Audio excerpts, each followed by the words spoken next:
Hi, everyone.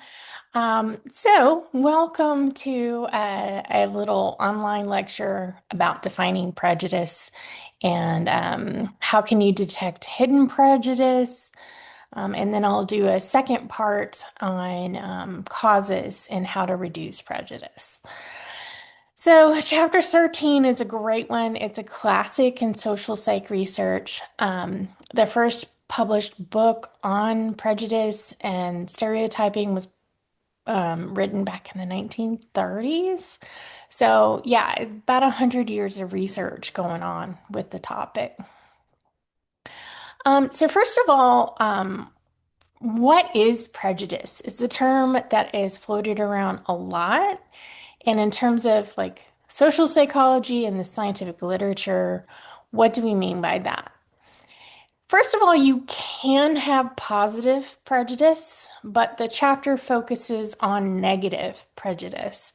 And so, prejudice for the purposes of this chapter are hostile or negative attitudes toward people in a distinguishable group based solely on their membership in that group that has cognitive, emotional, and behavioral components.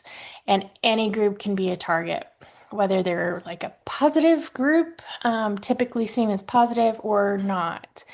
But any group can be based on your gender, your weight, your age, the color of your skin, your religion, what kind of car you drive. Anything can be a target of prejudice. So, yeah, I almost feel bad for Tesla Cybertruck drivers. 1 second, I'm going to pause this.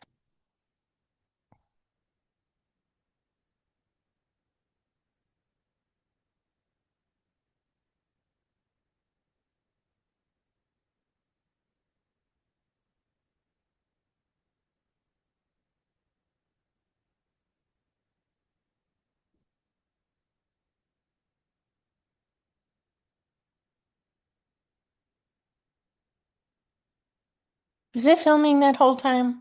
All you did was see me check my text messages because someone dinged me and I thought it might be important, but it wasn't. Yeah, back to prejudice. That's what it is. I define prejudice like in easier to understand ways as having really negative attitudes towards someone, to the point of it can be hatred, and you act in a manner consistent with that. So there are three components here. They talk about emotional, behavioral, and cognitive components.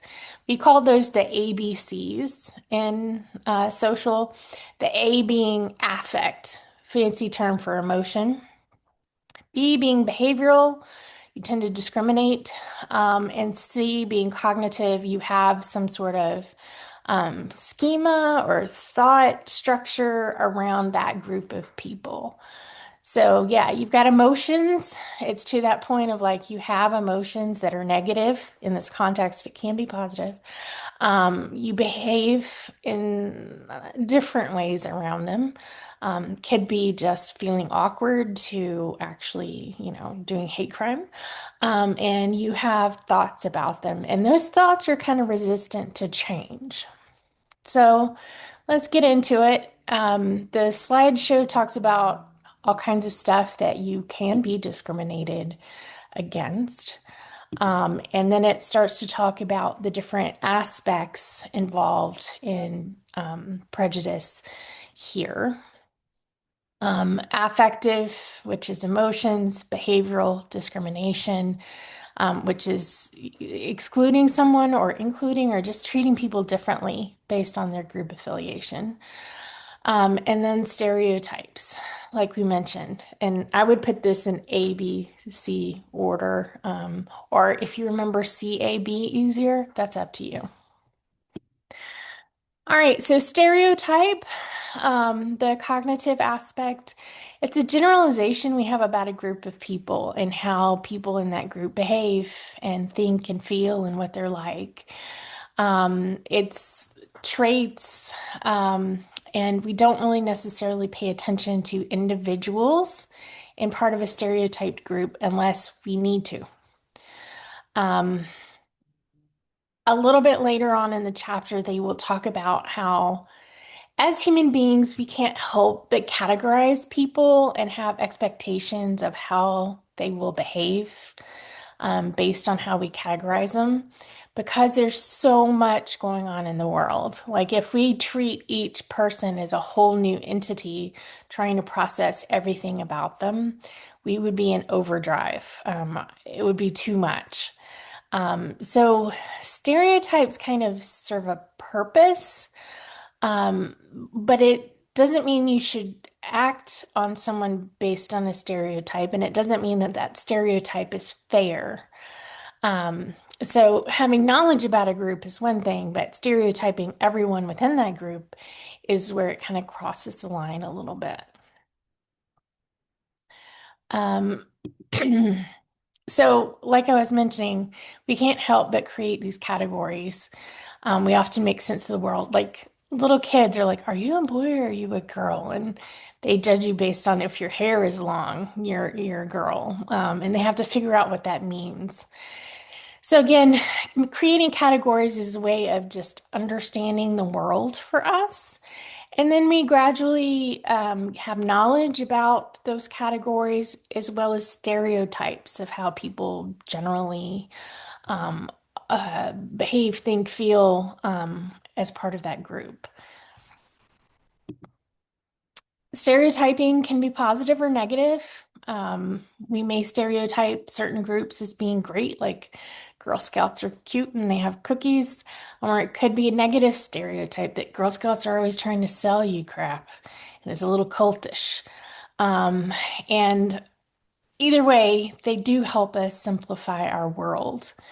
We tend to be something called a cognitive miser and put in as little effort as we need to because we have so many things going on that may need our attention more than trying to judge some person we met in an elevator. Um, Also, here as part of the cognitive component, we tend to remember information that's consistent with our stereotype more easily than things that are inconsistent. So if we've always thought that Girl Scouts are sweet, but we meet someone who is actually a mean little scout, that's hard to process. And so we may kind of ignore that and move on and continue to have our stereotype that most Girl Scouts are cute and sweet. Um, yep. Um, By the way, there is a technical term. It's called confirmation bias. We tend to remember things that confirm our pre-existing thought. Okay, we're going to skip this example for now. Um, yep. So stereotypes can be helpful in that it gives you something to expect. But they can be bad because sometimes we don't treat people in a stereotype group as individuals who may not be like that stereotype. And in fact, very few people within a certain group are exactly alike. No one is. So you have to, you know, actually judge a person for a person and not just their stereotype, is what they're getting at. Um, and they talk about that in a good bit of detail. Um, in terms of, well, what if it's a positive stereotype? Isn't that a good thing? You'll be treated more nicely. Well, usually, if there's a good stereotype for one group, then someone else is kind of suffering as a result with a negative stereotype. And if we rely on stereotypes all the time, we kind of deny the individuality of people. I think it's kind of hilarious, the example used in the book of white men can't jump, meaning that black men can jump. Um, Anyhow, read that one for yourself in there. Um, Now, in today's society, we kind of understand that stereotyping and prejudice is not a good thing, although certain groups may disagree. Um, it's more okay to use positive stereotypes. So, yeah. They talk about benevolent sexism versus hostile sexism. Hostile sexism is old-fashioned, like women can't drive, they shouldn't be allowed out of the house, a woman's place is in the home. Um, they're kind of weak and can't do stuff for themselves. Benevolent sexism is the positive stereotype of we should be nice to women and treat them well. Um, because they're women. So opening doors for women, it's kind of implying that she's weak. So it's still, in terms of these positive stereotypes, being like, oh my God, I love Asian people because they have their stuff so much together and they're great at math. Or I like women because of their leadership styles and how they include everyone in decisions. That's still stereotyping. And um, while it's a lot nicer than negative stereotyping, you're still judging people without considering their individual differences. And they found that people who endorse or stereotype positively also have those negative stereotypes as well.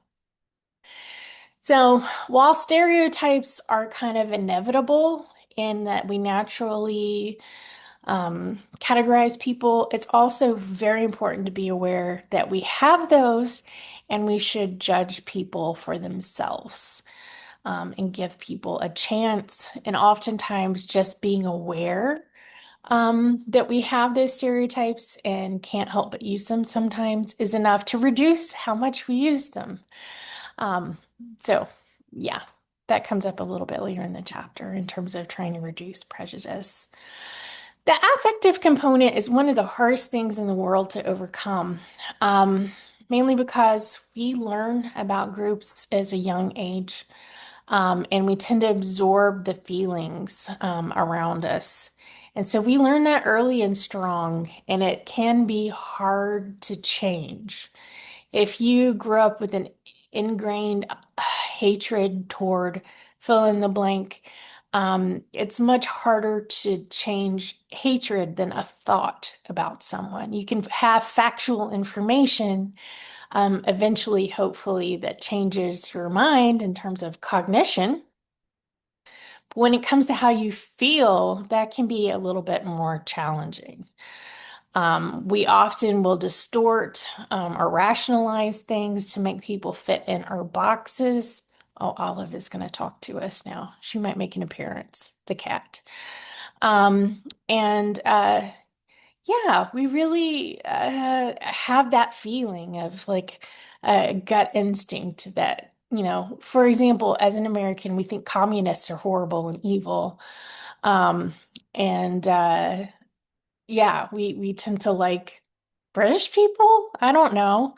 Um, that's ingrained in us. And if you're from the Deep South, probably grew up with at least some degree of racism, which racism can go in many different directions. Like all different ethnic groups can have stereotypes and prejudices about all the different stereotypes and groups and all that fun stuff. Which, was not nice. But it is what it is, and if you're aware of it, that makes a big difference. And can learn to like people for just being people. All right, so the behavioral component is actually discrimination, and that is acting against someone in a way. Um, it's unjustified, negative or harmful actions toward people of that stereotype group just because they're a member of that group. So, classic racism, you see someone who is, as a white person, you see a black person, and you are not nice to them. Um, you don't include them in your social circle. Um, you think less of them in terms of whatever it is.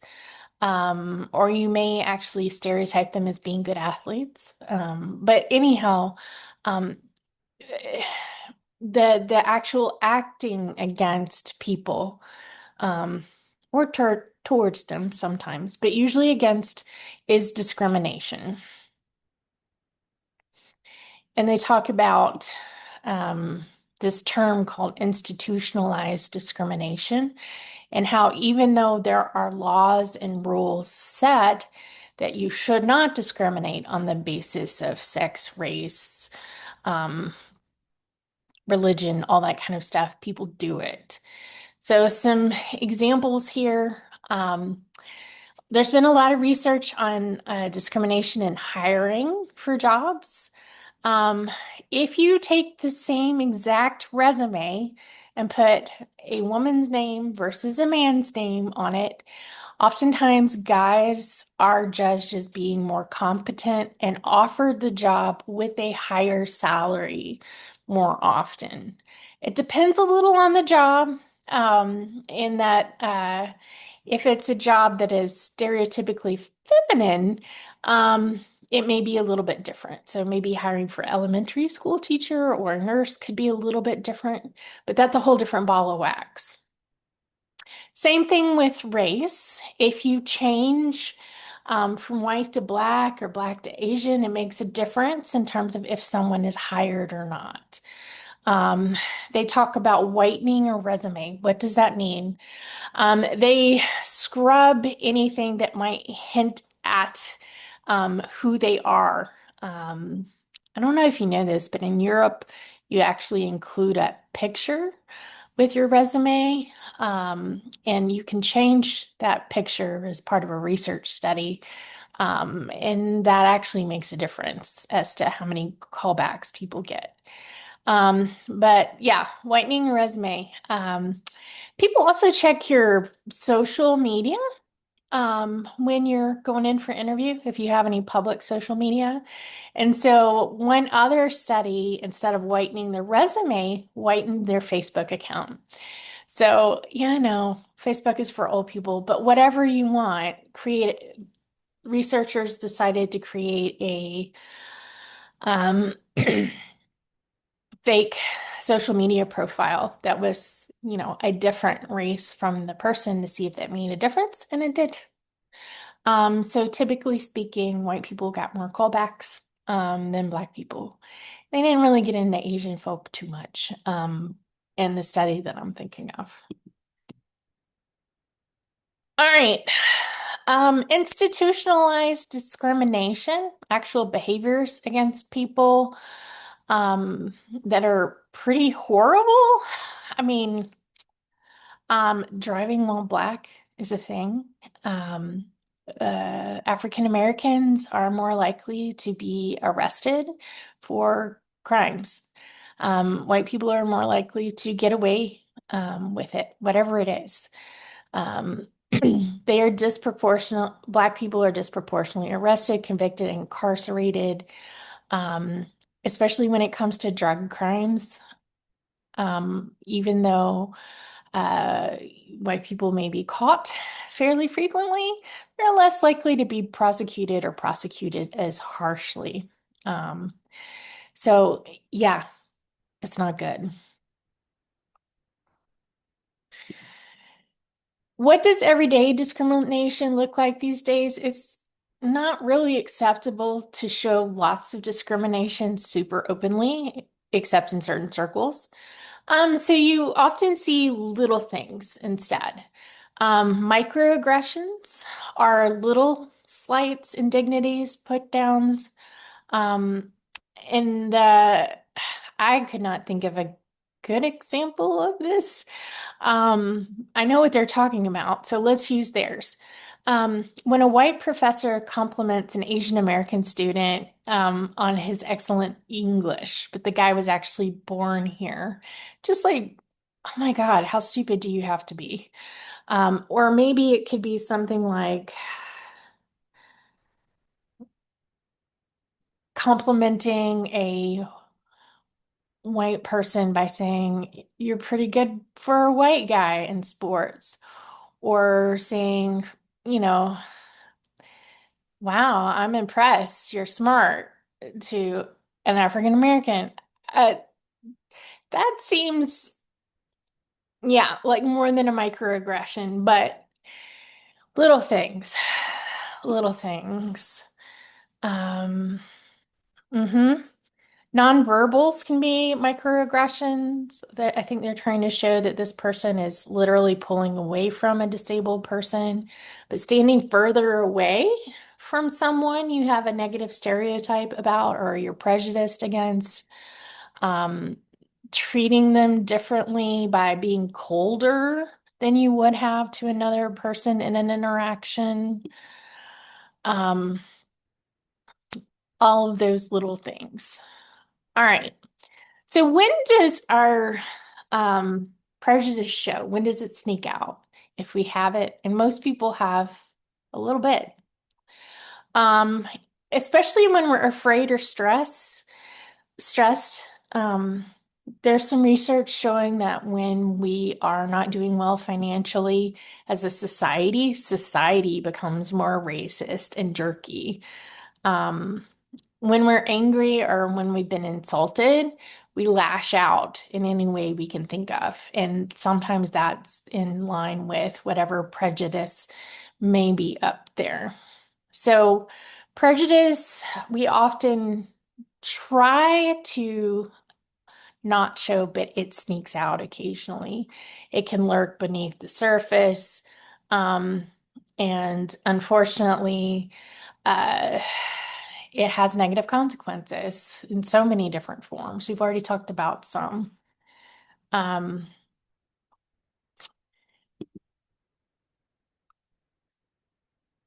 sure.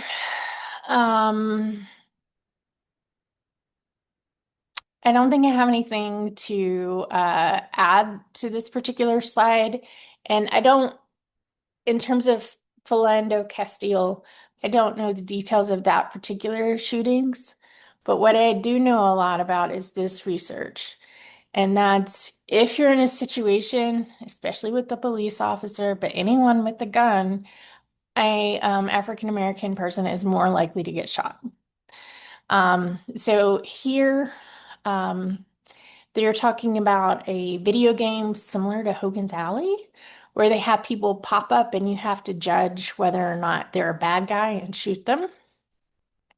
And basically, they found that when Black folks, I think it was all Black men in the study, I could be wrong though, were unarmed, they're more likely to be shot.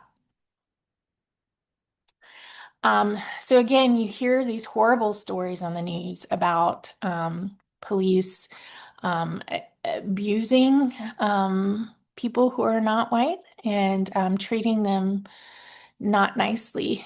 Unfortunately, for whatever reason, probably because there's some sort of stereotype that Black people are dangerous or whatever, there is a gut reaction for the police to mistake anything for a gun, think someone is armed, and then shoot them. Um, so, yeah, it's not great. Hmm. This is another study showing prejudice against Black people and aggression. So basically, what they found is that when people could choose a punishment, and they went back to the old school shock generator of how much you shock someone. When there's no insult, they don't really. It's similar, and in fact, people tended to shock a Black person a little bit less. Maybe they felt bad. I don't know.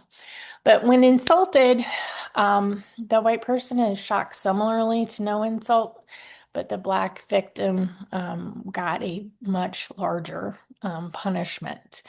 Um, Punishment in this scenario. Again, showing that kind of systematic, sneaky prejudice that is in society. They talk a little bit about Black Lives Matter. Um, Again, trying to highlight the prejudice that's out there. Okay. Um, Detecting hidden prejudice.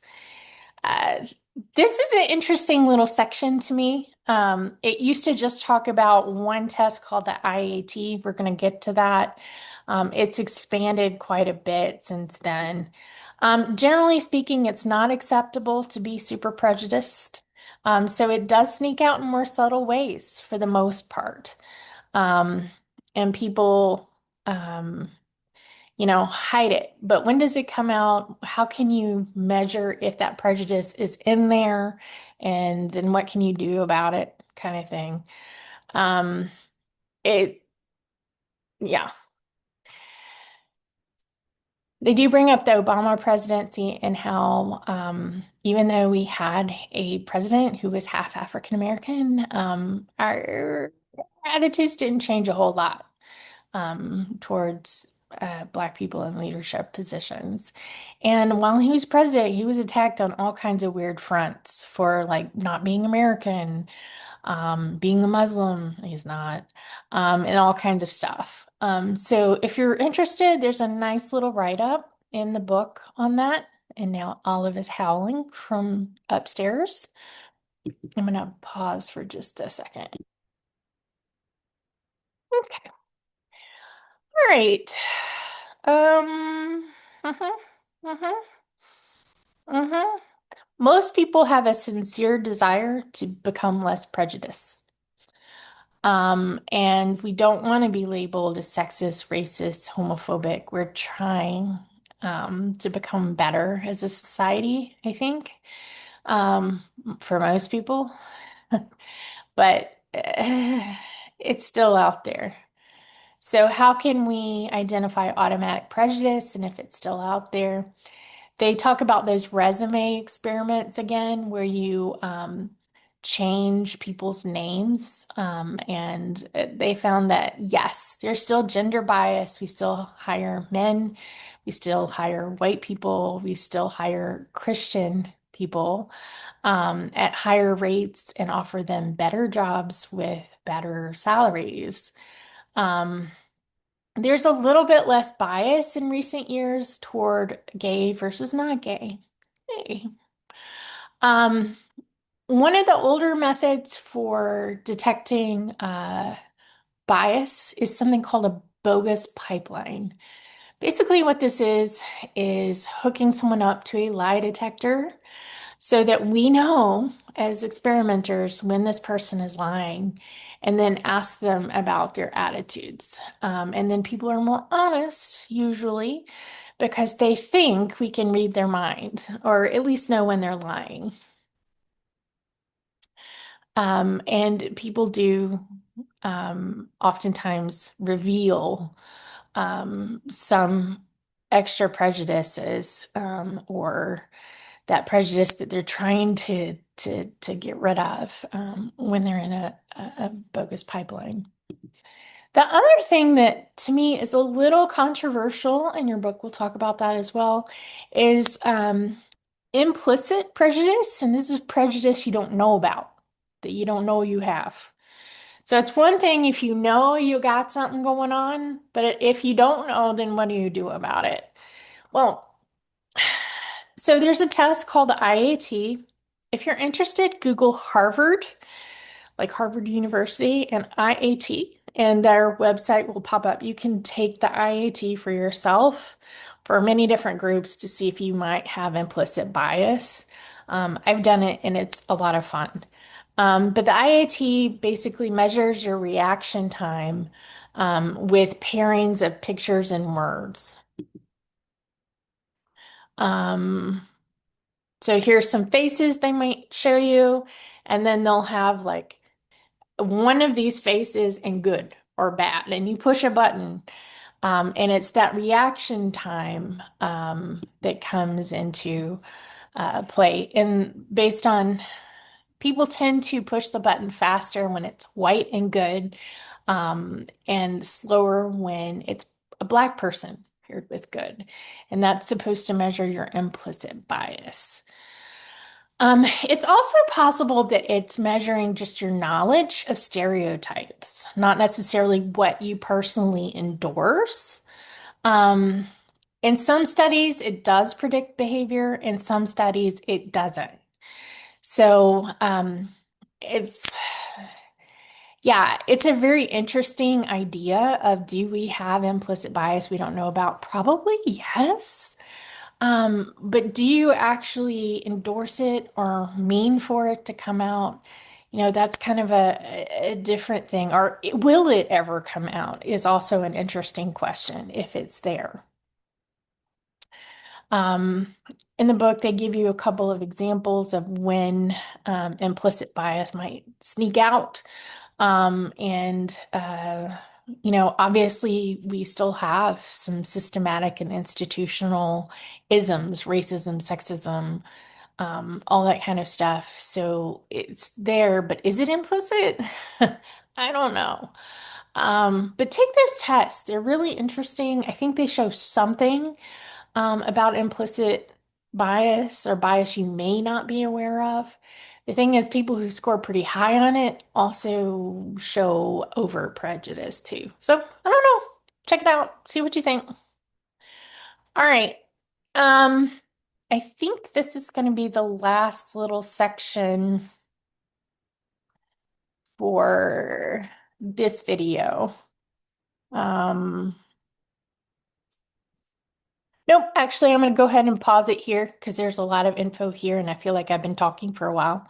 So I'm going to stop this video and I'll pick up here on the effects of prejudice on the person who's being discriminated against, the victim of prejudice, in a bit. So yeah, bye for now and I'll see you soon.